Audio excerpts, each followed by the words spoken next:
Hello everyone, फिर से आपके लिए लेकर आए हैं योगा एंड लाइफ स्टाइल से रिलेटेड नोट्स, जिसमें हम लोग बात करेंगे ओबेसिटी, डायबिटीज, मेलिटस, ब्रोंचियोलस, हाइपरटेंशन, ये कैसे होते हैं, क्यों होते हैं, इसके बारे में इस नोट्स में बात करने वाले हैं। तो आप वीडियो पर बने रहें। चैनल पर नए हैं तो लाइक एंड सब्सक्राइब करें, बेल आइकन बटन को भी प्रेस करें ताकि इन फ्यूचर आने वाले वीडियोज़ भी आपको मिलते रहें। तो बिना कोई देरी के हम लोग वीडियो को स्टार्ट करते हैं। योगा एंड लाइफ स्टाइल कि योगा का लाइफ स्टाइल पर क्या फ़र्क पड़ता है। Emerging new technologies such as dependence on the internet and virtual communications networks have led to faulty eating habits and wrong sleeping pattern that threatens the physical and mental health of individuals. Yoga plays an important role in helping individuals adopt a healthier lifestyle for improved physical and mental health, which is can and result in better productivity. देखो, यहाँ पर कहने का मतलब ये है कि जैसे जैसे नई नई टेक्नोलॉजी आती जा रही हैं और उन पर हम सबका डिपेंडेंस बढ़ता जा रहा है। जैसे इंटरनेट आया, वर्चुअल कम्युनिकेशन आया, नेटवर्क, कई सारी चीज़ों का नेटवर्क भी मिला, और कुछ हमारी गंदी आदतें जिनको फॉल्टी ईटिंग हैबिट्स कह सकते हैं, खाने पीने की जो गंदी आदतें हैं, और सोने का तरीका ऐसा है कि कभी 1 बजे सो रहे हैं, कभी 2 बजे सो रहे हैं, कभी सो ही नहीं रहे हैं। तो इन सब चीज़ों की वजह से लाइफ स्टाइल पर काफ़ी ज़्यादा फ़र्क पड़ चुका है। अगर आप अच्छी डाइट लेते हैं, सही टाइम पर सोते हैं, तब भी आपकी हेल्थ अच्छी रहेगी। बट ये सब चीज़ें आजकल के टाइम में नहीं हो पा रही हैं, जिसकी वजह से फिजिकल और मेंटल हेल्थ दोनों ही प्रभावित हो रही है।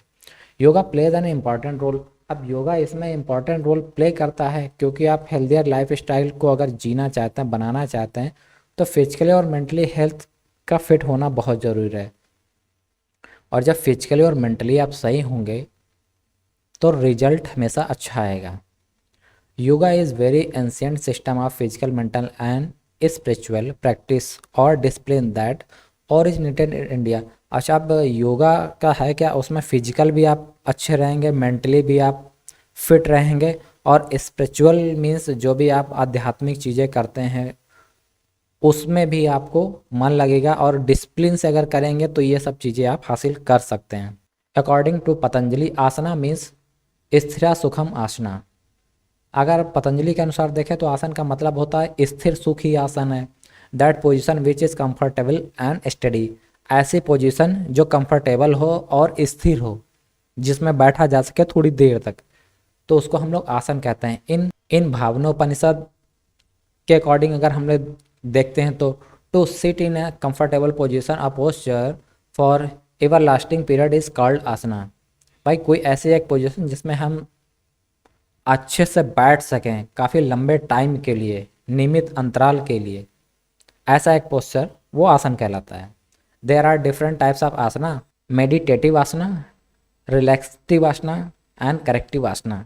तो ये सब आसन दिए हैं जिसमें मेडिटेटिव भी होगा और रिलैक्स भी होगा, और करेक्टिव मीन्स पोस्चर के बारे में बात करेंगे इसमें। तो सबसे पहले देखते हैं strengthening of bones and joints. Yoga करने से क्या फ़ायदा होता है।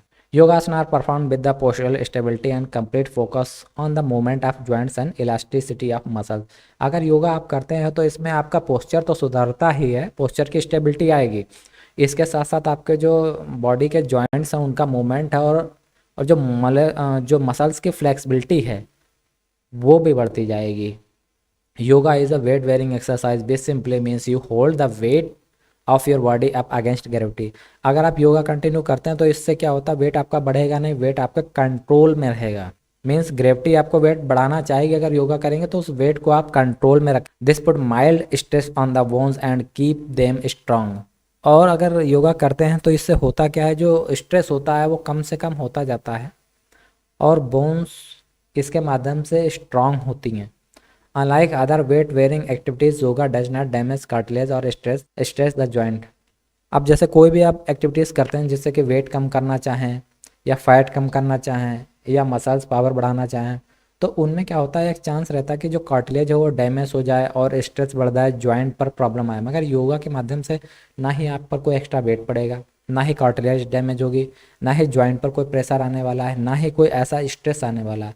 मीन्स ये पूर्ण रूप से फिजिकली एंड मेंटली आपको सपोर्ट करेगी। Next is improving blood circulation. By performing yoga regularly, cardiac muscles tissue being begin working better, increasing cardiac output. Blood circulation improved and blood stress normalise and stabilise. अगर आप continue yoga कर रहे हैं तो जो cardiac muscles है वो अच्छे तरीके से काम करेगी, और जो कार्डियक आउटपुट है मीन्स जो ब्लड को पंप करने के बाद जो ब्लड हार्ट से निकल कर बॉडी में जाता है वो अच्छे से चलेगा, और ब्लड सर्कुलेशन इम्प्रूव हो गया, और जो ब्लड स्ट्रेस है जिसको हम लोग बोलते हैं बीपी हाई बीपी लो, वो एक नॉर्मलाइज हो जाएगा और अपने जगह पर स्टेबल रहेगा अगर आप कंटिन्यू योगा कर रहे हैं। Regulated breathing oxygenated the blood and assist fresh nutrient to reach all peripheral vessels and capillaries. अब अगर कंटिन्यू योगा करते रहेंगे तो इससे जो कार्डियक आउटपुट होता है वो बेटर होता जाता है, जिससे क्या होता है ऑक्सीजनेटेड जो ब्लड होता है हमारा पूरे शरीर में जाता रहता है, और उसी ब्लड के थ्रू न्यूट्रिएंट भी वेसल्स में जाते हैं, और इससे क्या होता है काफ़ी इम्प्रूवमेंट होता है। Improved circulation means that the brain receives more oxygen resulting in improve alertness memory and mood. अब ज़्यादा से ज़्यादा ऑक्सीजन जब जाएगी ब्लड के माध्यम से तो इससे क्या होगा, मेमोरी आपकी बढ़ेगी, मूड अच्छा रहेगा और अलर्टनेस आपकी बढ़ जाएगी, क्योंकि ज़्यादा से ज़्यादा ऑक्सीजन ब्लड के थ्रू ब्रेन्स में पहुंच रही है तो ब्रेन अलर्ट रहेगा। The virtual organ also received a steady supply of the nutrient they need for optimal functioning. Other vital organs also receive a steady supply of the nutrient they need for optimal functioning. अब जो other organs हैं या शरीर के दूसरे organ भी देखें उनको भी न्यूट्रिएंट की ज़रूरत होती है या ऑक्सीजन की ज़्यादा ज़रूरत होती है, तो ऑक्सीजन सप्लाई जब अच्छे से होगी तो सारे के सारे अच्छे से वर्क करेंगे, क्योंकि ऑक्सीजन के साथ साथ कुछ न्यूट्रिएंट भी ब्लड के थ्रू ही हर जगह पहुंचते हैं। बॉलस्टरिंग इम्यूनिटी, अब ये क्या होता है, lack of sleep, poor nutrition and lifestyle all lead to a weakened immune system and vulnerability to disease. Lack of sleep, कम सोना, अच्छा खान पान ना होना, और लाइफ में सबसे ज़्यादा स्ट्रेस होना, इससे क्या होता है इम्यून सिस्टम वीक हो जाता है और जो डिजीज़ की एबिलिटी होती है जिससे कि हमारे शरीर में जो रोग प्रतिरोधक क्षमता होती है वो कम होने लगती है। इन सब चीज़ों की वजह से सही से ना सोना, सही से ना खाना, अच्छी डाइट और अच्छी नींद जरूरी होती है, और स्ट्रेस ना लिया जाए ये बेटर रहता है। More than anything leads to break down in the body ability to defend itself against bacteria and virus. अब जितना अच्छा इम्यून सिस्टम आपके शरीर के अंदर होगा जो कि बैक्टीरिया और वायरस के अगेंस्ट काम करता है, अगर आप इसमें स्ट्रेस लेते हैं तो क्या होता है, when stress the hormone cortisol stays in the blood of extended period of time leading to increased inflammation। जब आप स्ट्रेस लेते हैं तो हार्मोन कार्टिसोल जो होता है ब्लड में स्टे करता है कुछ टाइम के लिए, जिसकी वजह से क्या होता है जो ब्रांचियल में सूजन होती है, जो शाखाओं में सूजन कर सकते हैं, उनके बढ़ने के चांस मैक्सिमम रहते हैं। Next is improving efficiency respiratory organs, जो हमारे सांस लेने वाले ऑर्गन्स हैं अंग हैं उनकी जो एफिशिएंसी होती है वो बढ़ जाती है, वो अच्छे से वर्क करते हैं। Respiratory is a two way process, supply oxygen to every cell in the body and then transporting carbon dioxide the waste product of respiratory out of the body. अब इससे होता क्या है, अब इसमें भी टू वे प्रोसेस होता है, एक तो हम ऑक्सीजन लेते हैं और कार्बन डाइऑक्साइड को बाहर निकलते हैं, तो जिससे क्या होता है जो बेस्ट प्रोडक्ट होते हैं बॉडी के वो भी कुछ कार्बन डाइऑक्साइड के थ्रू बाहर निकल जाते हैं। Lung have the important function of the drawing in the oxygen moving into the blood stream, extracting the carbon dioxide from the blood and stream removing it from the body। अब lungs का जो सबसे बड़ा function होता है कि वो blood को ऑक्सीजनेटेड ब्लड को पूरी बॉडी में सप्लाई करता है, और जो ब्लड स्ट्रीम होती है या कह सकते हैं जो कार्बन डाइऑक्साइड एक्स्ट्रा बॉडी में होता है उसको रिमूव करता है बॉडी से। Most people are habitual to shallow breath has to do not use lungs to their full potential।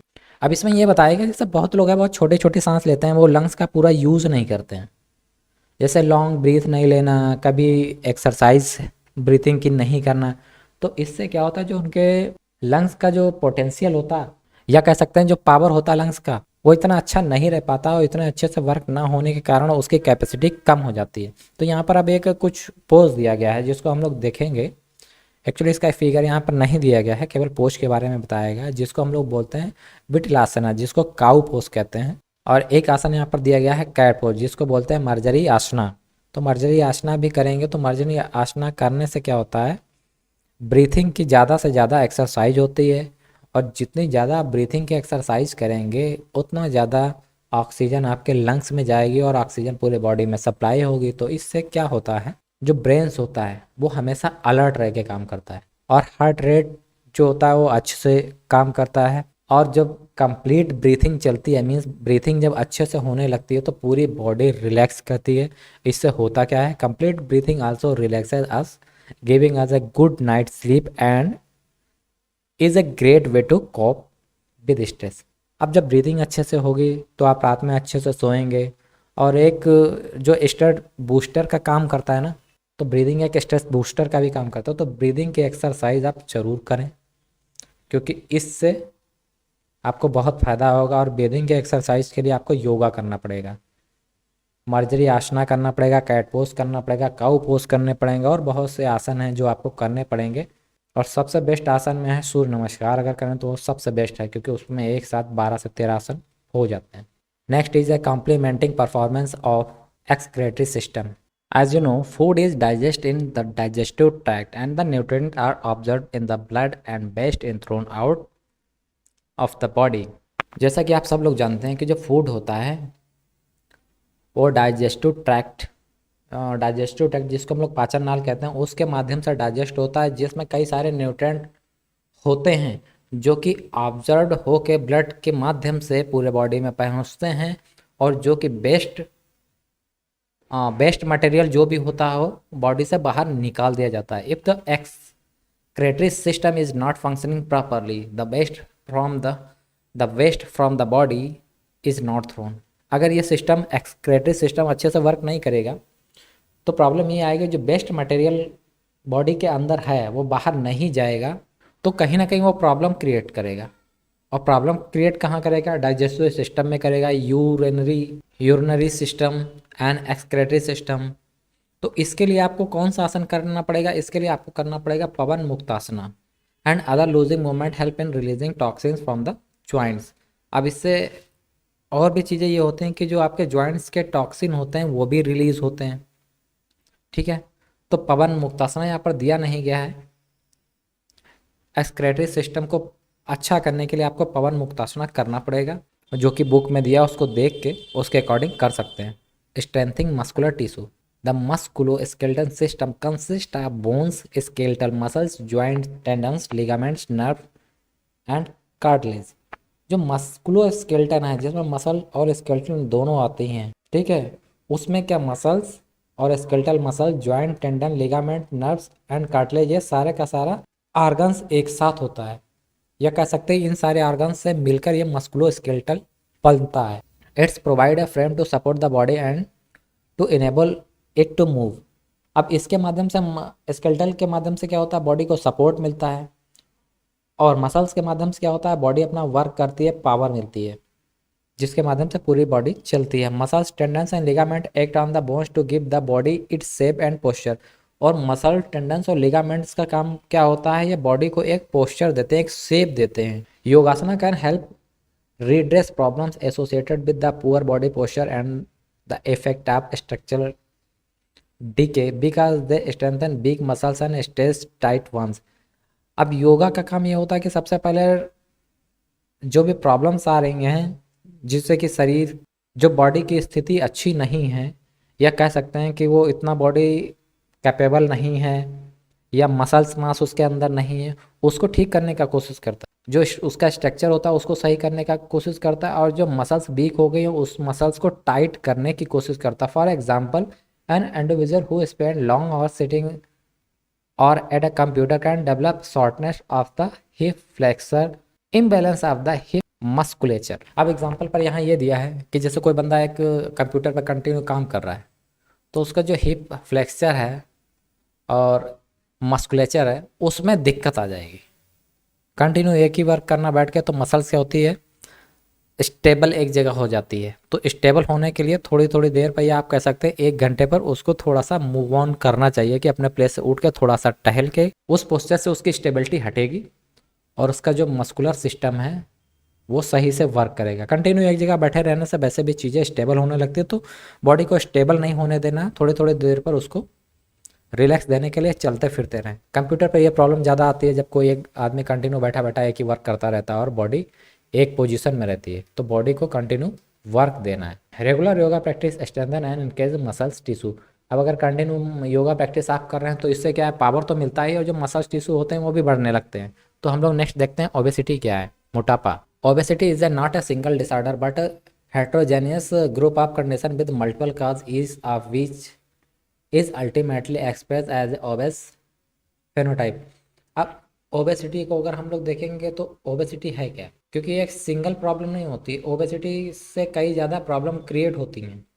क्योंकि आप इसको मान सकते हैं ये एक हेट्रोजेनियस ग्रुप, मतलब ऐसा ग्रुप है जिसकी वजह से कई कारणों की वजह से प्रॉब्लम स्टार्ट होती हैं और मोटापा स्टार्ट हो जाता है। Obesity involves complex etiological link between the energetic, metabolic, and neural framework on the one hand, and behavior, food habits, physical activity, and socio-cultural factors on the other। अब depend ये करता है कि इसमें जेनेटिक भी हो सकता है, मेटाबॉलिक भी हो सकता है, न्यूरल फ्रेमवर्क भी हो सकता है, और बिहेवियर भी डिपेंड कर सकता है कि क्यों ऐसा हो रहा है। फूड हैबिट्स भी डिपेंड करती है कि यह ओबेसिटी क्यों है, और फिजिकल एक्टिविटी भी डिपेंड करती है, और सोशियो कल्चरल फैक्टर भी डिपेंड करता है। तो जेनेटिक होने का मतलब यह है कि अगर पेरेंट्स के जीन्स में यह है कि मोटा होना है तो वो बच्चे को भी मिलता है।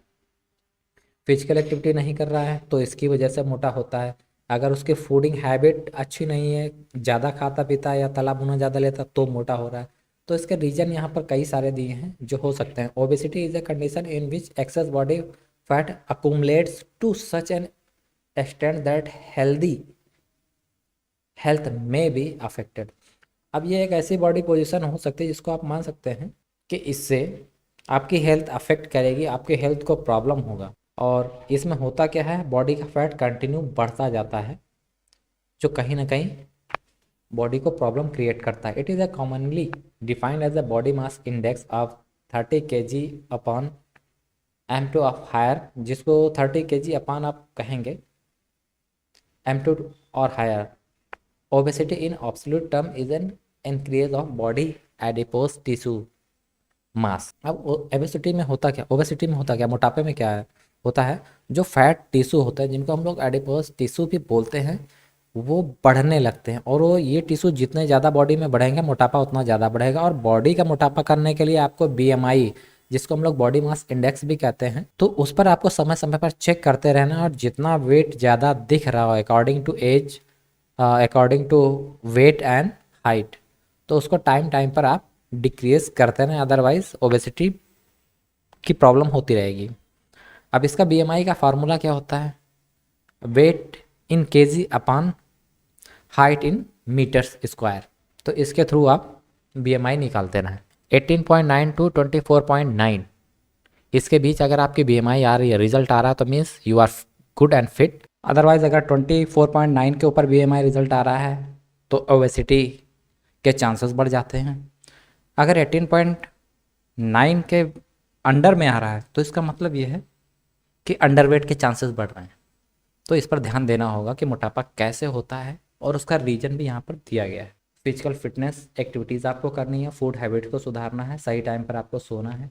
इन सब चीज़ों को अगर आप कंट्रोल कर लेते हैं तो काफ़ी हद तक मोटापे पर कंट्रोल कर लेंगे। और तला भुना भी आपको नहीं खाना है, एक्स्ट्रा फैट नहीं लेना है। डायबिटीज़ मेलिटस, तो डायबिटीज़ क्या होती है, किस वजह से होती है, उसके कुछ यहाँ सिम्टम्स दिए गए हैं, रीजन क्या है ये दिए गए हैं, देखेंगे। Diabetes mellitus is a metabolic disorder where there is a defect in utilisation of sugar by the body.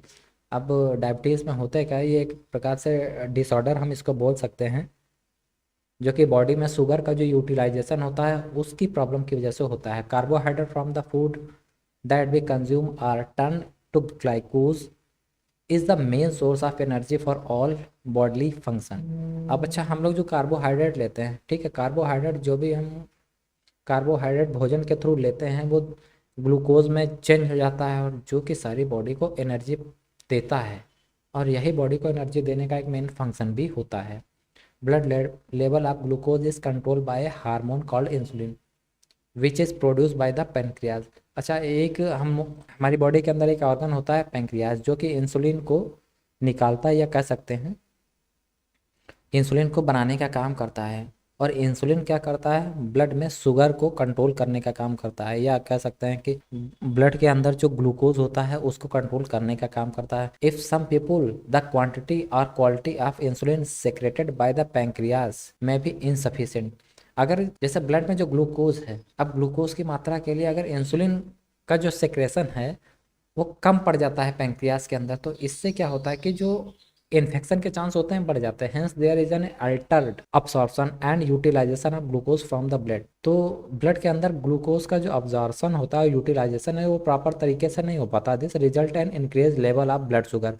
और इससे क्या होता है कि जो ब्लड शुगर का जो लेवल है दिन पर दिन बढ़ता जाता है, और शुगर ब्लड शुगर हो जाता है, या कहते हैं कि डायबिटीज़ के चांस बढ़ते जाते हैं। Another reason of our diabetes mellitus is the cell not using insulin properly. अब दूसरा रीजन ये भी हो सकता है कि जो ब्लड वेसल्स होती हैं या ब्लड सेल्स जिसके माध्यम से ग्लूकोज को कंट्रोल किया जाता है इंसुलिन के माध्यम से, अगर वो सही से वर्क नहीं कर रही हैं, या वो इंसुलिन जो पैंक्रियास से निकलता है ब्लड शुगर को कंट्रोल करता है, उसका कोई रेजिस्टेंस शरीर के अंदर बन रहा है, तो इस वजह से भी डायबिटीज़ के चांस बढ़ जाते हैं। तो अगर इनके क्लिनिकल सिम्टम्स देखें जो कि डॉक्टरों की तरफ से बताए जाते हैं, वो भी हैं पोलियूरिया है जिसमें कि एक्सेसिव यूरिनेशन देखते हैं, पोलिडिप्सिया है जिसमें एक्सेसिव थ्रस्ट देखते हैं, dehydration due to excessive urinary output, increase appetite, loss of body fat, decrease resistance.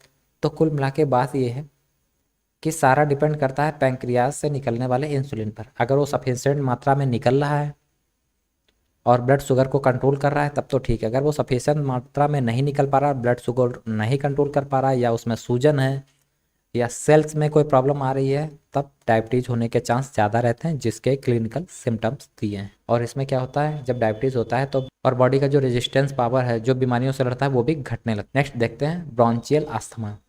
Asthma is a disease of the respiratory system where the airway get narrows often in response to triggers such as exposure and allergen, cold air, exercise और emotional stress।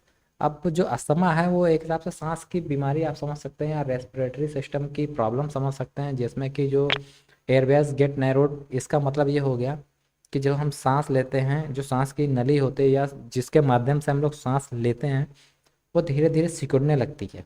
ठीक है, उसका reason ये भी हो सकता है, चाहे कोल्ड एयर हो, या आप एक्सरसाइज करना, या आप इमोशनल स्ट्रेस हो, तो उनके ये सब रीजन होते हैं जिसकी वजह से वो थोड़ा सा सिकुड़ जाता है और सांस लेने में दिक्कत होने लगती है। This narrowing cause the symptoms such as wheezing, shortness of breath, chest tightness and coughing.